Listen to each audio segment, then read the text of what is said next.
ఏది ఆపమంటారో ఆపుర్రి, దేనికి పెట్టమంటారో చెప్పుర్రి అని ఇక ఈ పెద్ద మనిషి పాపం రేవంత్ రెడ్డి ఈ రకంగా ఆంబయ్య వెళ్ళబోసుకుంటుండు. అసలు మరి ఎట్లా ఏంది ఏం కథ అని ఇప్పుడు ఆయన ఇగో నిన్నేమో అనుకొచ్చిండు.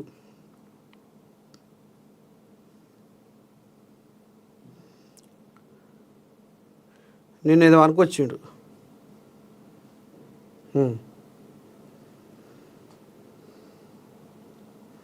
రాష్ట్రం ఆర్థికంగా బాగా లేదు, పుడతలేదు, అనా పైసా ఎవడు ఇస్తలేడు, ఎవరినైనా కలవడానికి పోతే బ్యాంకర్లు దొంగలను చూసినట్టు చూస్తున్నారు తెలంగాణ రాష్ట్ర ప్రతినిధులను.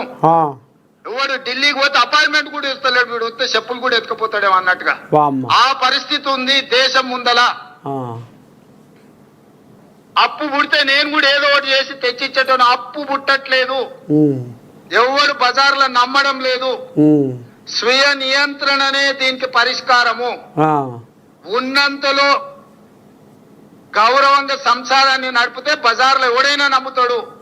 వీధికెక్కి రచ్చ చేసుకుంటే కుటుంబం పరువు బజార్లో పడేసుకుంటే ఎట్లుంటదో, ఉద్యోగ సంఘ నాయకులారా, రాష్ట్ర ప్రభుత్వం అనేది మన కుటుంబము, ఈ పరువును బజార్లో మీరు పడేస్తాము అని అంటే కుటుంబ పెద్దగా వద్దు అని నేను విజ్ఞప్తి చేస్తున్నా.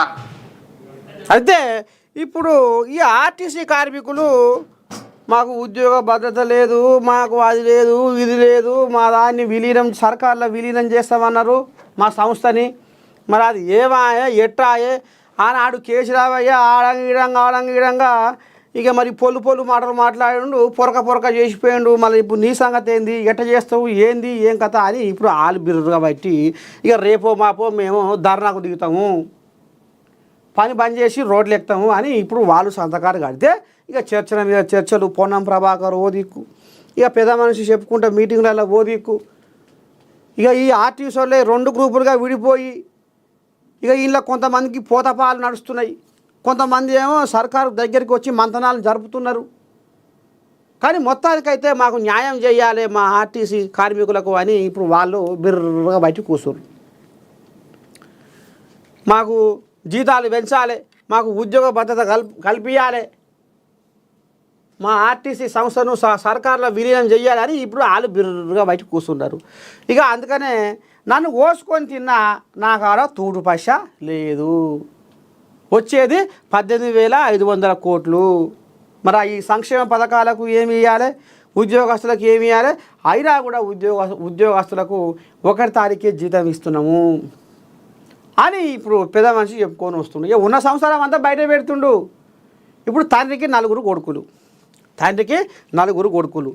ఒక్క ముచ్చట చెప్తా. ఇప్పుడు 4 కొడుకులల్లా ఒకనికి ఏమో ఇక మటన్ కూర కావాలంటుండు.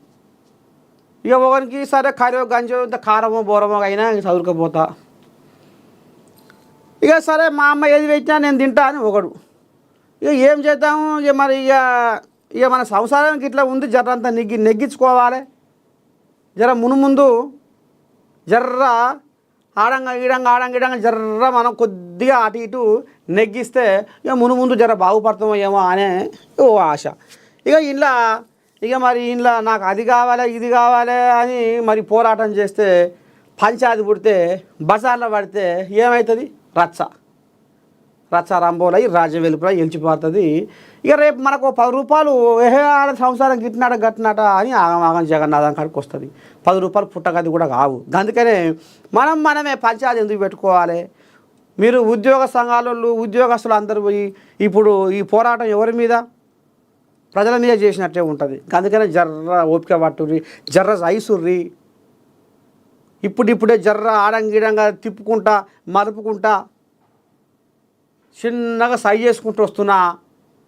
ఆ పొక్కలు ఇట్లా ఊడుపుకుంటా పొక్కలు ఇట్లా మన యమకొండ రాక్షసి నోరు తెరవది, యమకొండ రాక్షసి నోరు తెరిస్తే ఇట్లా వెళ్ళిపోతుంటుంది కదా, అగో అంత పెద్ద పొక్క చేసిపోయిందట ఆయన. ఇక ఆ పొక్కన గుడిపాలంటే ఆ ఎంత గుడిపినా లోపలికే పోతుంది సంసారం.